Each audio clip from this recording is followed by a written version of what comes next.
-20 degree की कड़ाके की ठंड में उस औरत ने अपनी जैकेट और फिर पैंट उतार दी। हड्डियों को जमा देने वाली ठंड से वो कांप रही थी, मगर फिर भी वो धीरे धीरे उस बर्फीले झील के पानी में उतर गई। लेकिन कुछ ही कदम चलते ही वो अचानक नीचे धंसने लगी। जमीन की उस अचानक गहराई ने उसे डरा दिया। उसे समझ आ गया कि ऐसे सीधे पानी में जाना मुमकिन नहीं है। उसने कपड़े पहने और फिर एक लकड़ी के बड़े टुकड़े को पानी में धकेल दिया। बर्फीला पानी अब भी जानलेवा था। वो उस लकड़ी के सहारे अपनी पूरी जान लगाकर झील के बीच में तैरने लगी। सही जगह का अंदाजा लगते ही उसने एक जबरदस्त डुबकी लगाई और अंधेरे पानी में चली गई। कोई सोच भी नहीं सकता था कि इस शांत दिखने वाली झील के नीचे एक प्लेन का मलबा पड़ा है। मलबे को टटोलते हुए उसे कुछ बैग मिले। बिना देखे वो तेजी से ऊपर की तरफ भागी, लेकिन जैसे ही वो बैग लेकर किनारे की तरफ तैरने वाली थी, उसकी नजर कैंप के पास एक काली परछाई पर पड़ी। वो एक विशाल भालू था। उसकी सूंघने की शक्ति उसे सीधे कैंप में रखे खाने तक ले आई थी। ऐना पानी के अंदर से लाचार होकर उस भालू को देख रही थी, मगर बाहर आने की हिम्मत नहीं थी। उसका दिल तब हलक में आ गया जब भालू ने खाना खाने के बाद पास ही पड़ी उसके साथी की लाश की तरफ देखा। ऐना पागलों की तरह पानी पीटने लगी ताकि भालू का ध्यान अपनी तरफ खींच सके, लेकिन उस विशाल जानवर ने उसकी तरफ देखा तक नहीं और धीरे धीरे लाश की तरफ बढ़ता रहा। शुक्र है कि सूंघने के बाद भालू को समझ आ गया कि सैम में अब जान नहीं बची है,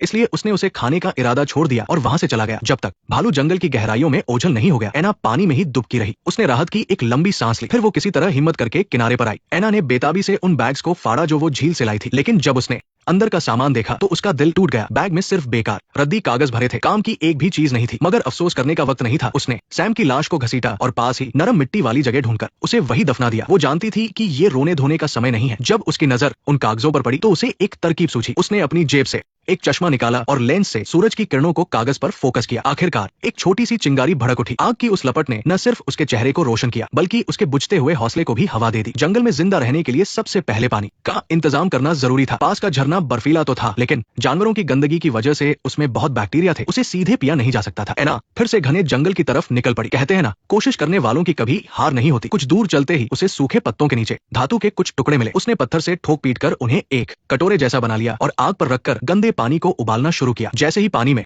उबाल आया, पीने के पानी की सबसे बड़ी मुसीबत हल हो गई। पानी के बाद अगली जरूरत थी खाना। सिर्फ पानी के सहारे इंसान ज्यादा से ज्यादा 1 महीना जिंदा रह सकता है और इस सुनसान जंगल में मदद मिलने की उम्मीद ना के बराबर थी। उसे लंबे समय तक टिकने का इंतजाम करना था। ऐना ने पहले हाथ से मछली पकड़ने की कोशिश की, पर मछलियां बहुत तेज थी। काफी देर हाथ पैर मारने के बाद भी उसके हाथ कुछ नहीं लगा। हारकर उसने अपने कान की बाली निकाली और उसे मोड़कर एक हुक बना लिया। फिर धागा ढूंढकर उसे लकड़ी पर बांधा और एक देसी फिशिंग रॉड तैयार हो गई। थोड़ी ही देर में उसे धागे पर भारी खिंचाव महसूस हुआ, लेकिन वो कच्चा धागा बड़ी मछली का जोर नहीं झेल पाया और टूट गया। फिर भी ऐना ने हिम्मत नहीं हारी। वो वापस जंगल में गई और मानो ये जंगल उसकी मदद करना चाहता था। उसे जंगली फलों की एक झाड़ी मिल गई। उसने पेट भरकर वो फल खाए, लेकिन रात होते ही उसे उल्टियां होने लगी। जाहिर था कि वो फल जहरीले थे। गनीमत थी कि जहर जानलेवा नहीं था, पर खाने का इकलौता सहारा भी छिन गया। ऐना निराश हो गई, लेकिन तभी उसे एक आइडिया आया। वो खुद फर्क नहीं कर सकती, लेकिन यहाँ रहने वाला भालू तो जानता होगा। वो पूरे जंगल में भालू की गंदगी ढूंढने लगी और आखिरकार उसे उसमें कुछ ऐसे जंगली फल मिले जो पचे नहीं थे। फल की पहचान करने के बाद ऐना ने इस बार उन्हें सीधे नहीं खाया, बल्कि उबाल कर खाया। जब उसे यकीन हो गया कि अब इसमें जहर नहीं है, तो वो खुशी खुशी बोतल लेकर उन फलों को जमा करने निकल पड़ी। वो और फल जमा करना चाहती थी, लेकिन तभी आसमान में काले बादल घिर आए और मोटी मोटी बारिश की बूंदें गिरने लगी। ऐना को कुछ सूझा और वो फौरन कैंप की तरफ भागी।